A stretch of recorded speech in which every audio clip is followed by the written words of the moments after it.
there are a few certainties in life. Death, taxes, and somebody telling you, my mate used to have one of these, if you go anywhere in a 205 GTI.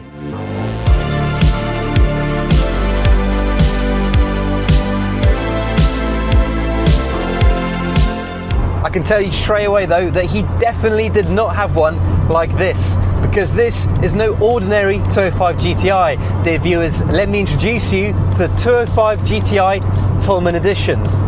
The Peugeot 205 GTI is an all-star icon. It's a direct response to the 70s hot hatch trend stirred up by Volkswagen, and it was this car that Peugeot retaliated with in the mid-80s. It was revvy, it was fun, it was sexy, and in no time at all, it quickly took Europe by storm.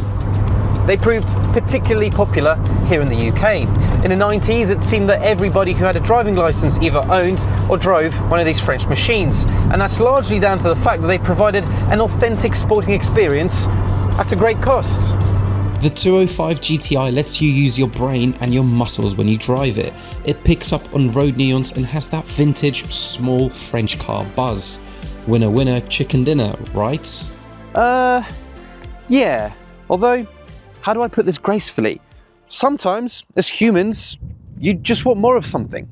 And engineering is very much a discipline where you always want more. Enter Tolman Engineering, a multi-talented business set up in 2007 by its founder Christopher Tolman.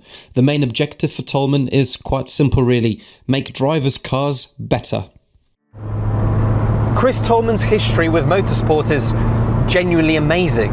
If I was to get stuck into all of it in this film, it would be hours long. So here's some highlights.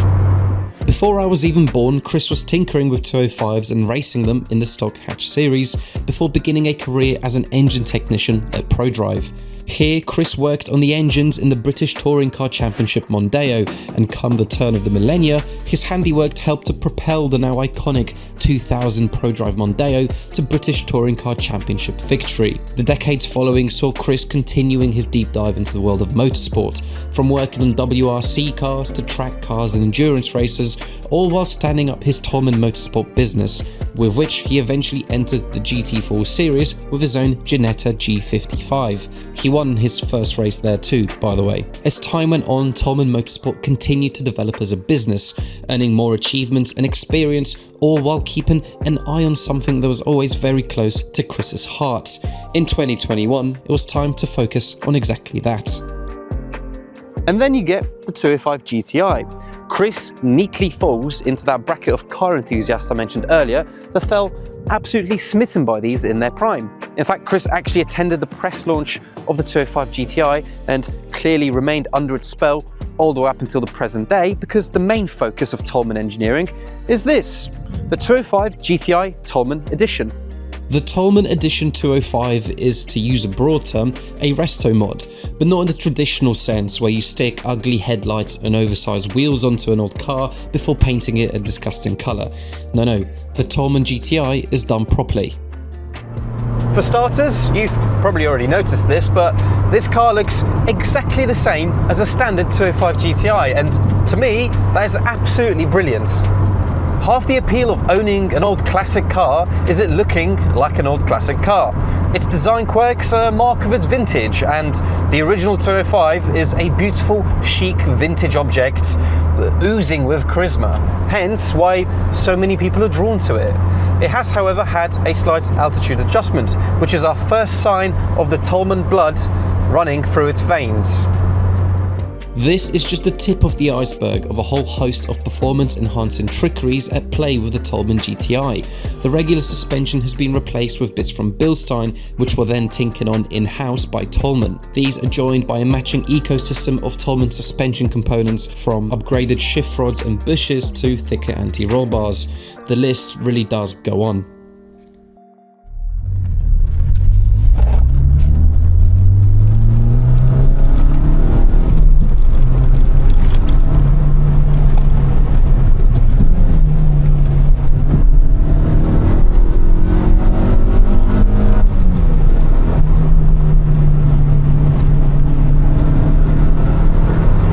any engineer will tell you that enhancing driving joy begins with brakes, tyres and suspension, and this has been nailed by Tolman.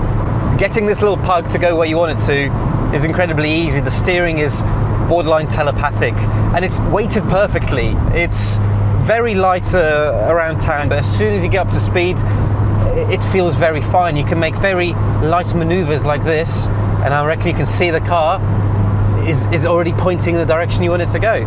The pedals are fantastic. Like, heel and towing in this thing is so easy, and it's geared really nicely, so whenever you do have to downshift to get into the right gear, the rev range perks right up exactly where you want it to deliver the power for you to kind of get out the corner at speed. It's tremendous. I really enjoy it. Like, I really enjoy it. There is a super satisfying clink in the gearbox whenever you have to row through the gears, and you do have to row through it. The throw is quite large. I think that's just a sign of the age that the car's come from, but it doesn't feel loose, it doesn't feel vague, it feels very directional. I know exactly what gear I'm in whenever, and it's the gear you want it to be. Also, every now and then you lift off and you can just hear the exhaust burble and tickle itself away. Sounds amazing. It feels very lively. You feel very alive when you're driving this thing. You have to think about what you're doing, but it's not intimidating. It's very welcoming. I don't consider myself some Formula One spec driver, and yet I feel very at home here. I feel confident to, attack a B road.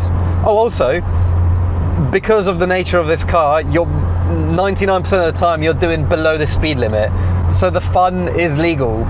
It feels unrestrictive. It feels like you're having fun and you're not breaking the speed limit, and that's super important. So I believe in cars that are usable, and this is exactly that. It's very usable.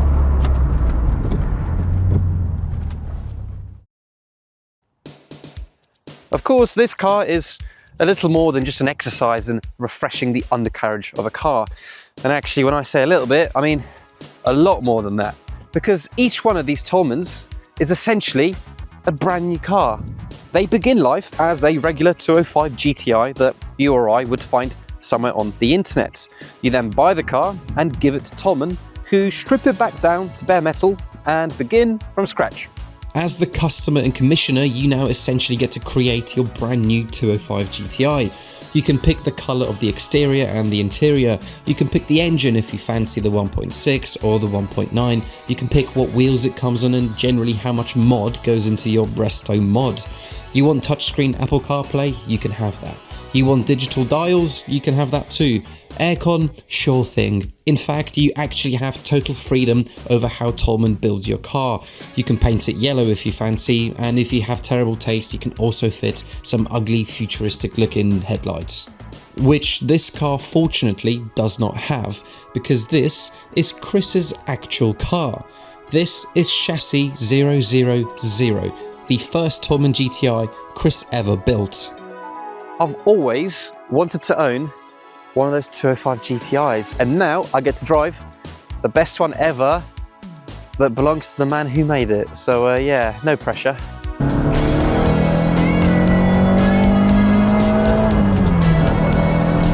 So this has the 1.6 litre engine, which is the smaller of the two, but it's the one that personally interests me more. My preferred take on sports is to drive a slow car fast, and that's exactly what this car allows you to do. Plus, I like its lightweight, rev-happy nature. Of course, this isn't a standard 1.6. It has new pistons, new con rods, camshafts, and a ported cylinder head. It also has a modern engine management system, which allows Tolman to not only get more power, 132 brake horsepower now, instead of the standard 115, but it's also more efficient and more reliable.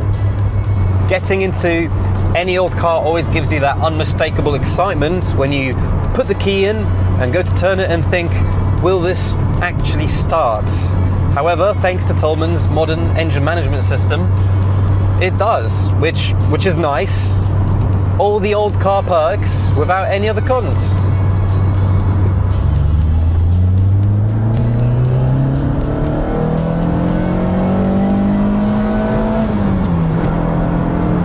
It sounds absolutely brilliant too.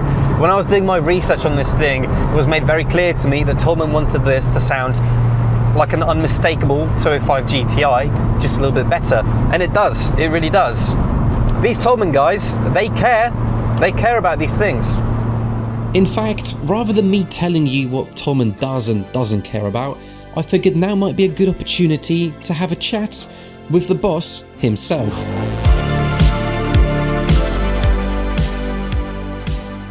So, am I right in thinking that business started in 2007, so it's about 18 years in the making now, isn't it? It is absolutely 18 years in the making, yes. It's quite can't believe it's been that long, to be honest. It's a little bit longer than that though, right? Because your first 205 was before that.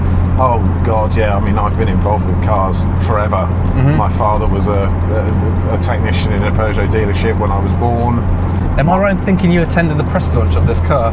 So I remember them having the press launch of the 205.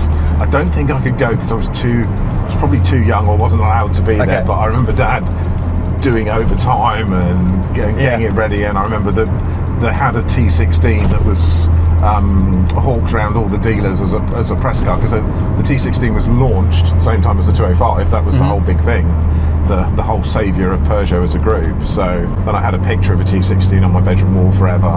So it's always been that thing. Fair to say then, you live and breathe 205s. I have done, yeah. Yeah, I mean, it's quite handy considering what you do with them. Yeah, it is now.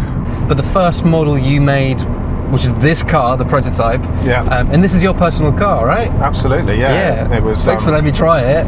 You're welcome. But so you made this in 2019 from memory. How many have you delivered since? We've delivered 5 cars since. So the whole thing is not. It wasn't this big business plan to come up with this Tolman edition car. It was. I found this on eBay. It was similar model to one I had when I was 22, 23, and I thought, oh, I'll buy that way. It's sensible money because they were going up. Yeah. And then in 2019, we'd increased the workforce. We were changing how we were doing it, and I had this old car. With one of the managers I had at the time, we'd gone to look at a Clio Williams on behalf of a client that had been restored, and we both came away from that meeting thinking, it's not really a restoration, not how we would do it. Yeah. It was just more of a good tart up to sell it. Mm-hmm. So we were chewing the fat over, and it was like, well, if we were going to do a restoration, what would it cost? We got new people in the workshop, so I said, well, why don't we drag the car out, get them to do it, so it's a training exercise in terms of procedures, what we do, how we do it, and get them doing it in the right way. And that's really where it started. It was then sort of lockdown when the whole world went crazy. Yeah. Then I started putting it together myself, and then I was thinking, yeah, this is really lovely, but it'd be nice if we could do this, and why am I not putting it on a modern management system? Because the old. So I started playing around and changing things, and then with some of the PR guys that we work with, interest started to garner about it. And then every journalist that's driven it's gone, oh my God, it's amazing. It is. I've already made that clear in the film. This is brilliant. But it's a sort of thing we take for granted because we're doing this kind of thing all the time. Yeah. So, yeah, and then the more people that drove it, the more good they were. And then some people have come back with some feedback and we incorporated it. And then it was like, well, okay, well, what's the Tolman edition if we were going to do one? So, and that's when I sat down and went, well, I'd really like to do this and this. Yeah. And then somebody said, I want one. So. And then that was your first customer. And that was the first customer on that. So, and then we evolved what we were doing. So we, everything's a constant development. Yeah. So we're now at a point where we've got a spec of what we're doing. Orders for quite a lot of cars. You're answering the questions I was thinking of asking. Sorry. I was going to ask. So 5 customers in and more projects in the workshop. Yeah. Would you say you've now perfected the recipe, or is every new customer's asking for something slightly different that makes you go, "Ooh, that could improve next future Tolmans"? Well, every build is bespoke to the customer. So although it's more or less a spec vehicle, you can put your own touch on it. Yeah. And it's very important that I talk to all of the customers and find out what they're using it for, how they want to use it, because we can tailor it within the confines to those people. This is such an in-depth topic. You can go off the back of that. So instantly I'm thinking, have you ever said to a customer that's too far, or you're not happy to do it? Because resto modding, you know, ultimately it's unlimited. However, you want to stick to your own ethos, and you have a product that you've created. So with the Tolman editions, we've agreed to a spec, and we stick within that parameters. Yeah. If you want to do something different, of course we will do it, but we won't do it as a limited number Tolman edition of the 205s. Yeah. Because we're only doing so many. Gotcha. That would be a different car. Would it be a Tolman edition? It would be a Tolman car. Mm-hmm. Yeah, and it would be something we could do, you know. So I have had a customer say, oh, can you do me a supercharged one? And I nearly did it, and then I thought, well, no, because we've got this one that's the real performance one. If we did that, it would be. And I thought, no, we'll keep them as we are. Yeah. And then we'll do something different. It doesn't. If somebody wants It doesn't need a supercharger, does it? I don't this think doesn't. so. No. This is brilliant. Yeah, you're then getting into, well, I want to use it on the track all the time. Well, why don't we build you a track car? Exactly. Because I see. a road car is just a compromise. Yeah. So obviously, because it's all kind of commission led, it's kind of tricky to price one of these because they're all different. So what's the kind of ballpark figure that a customer would be looking at if they want to buy one of these cars from you? The average is around 100k.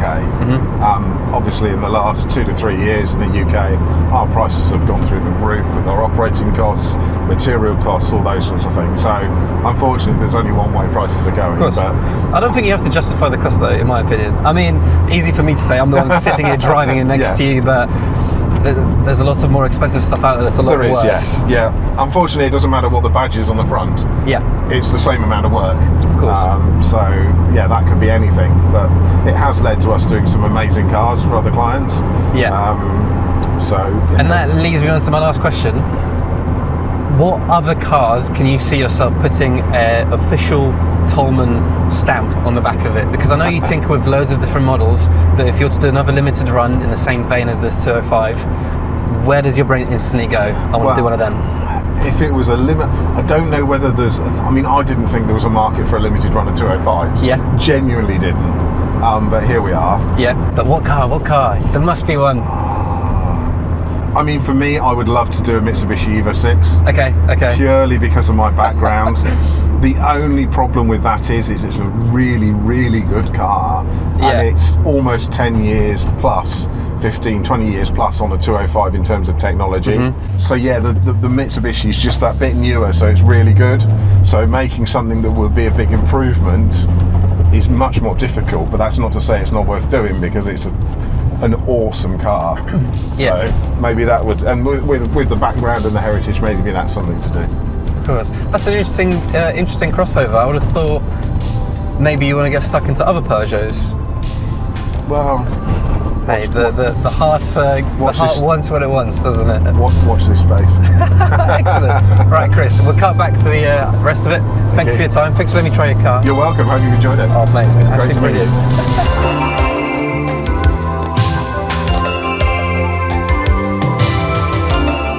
You know what? I thought I'd need to chop and edit our conversation up to make it enjoyable for you all, but there was no need.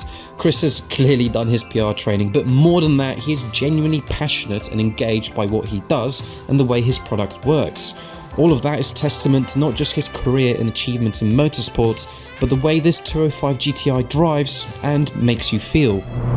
The brake pedal is really nice as well. It doesn't grab you up top like other performance brakes. You can actually apply pressure to it before it really grips up, which is nice because it allows you to heel and toe properly, so you can get that balance of your toe on the brake pedal with your heel on the accelerator.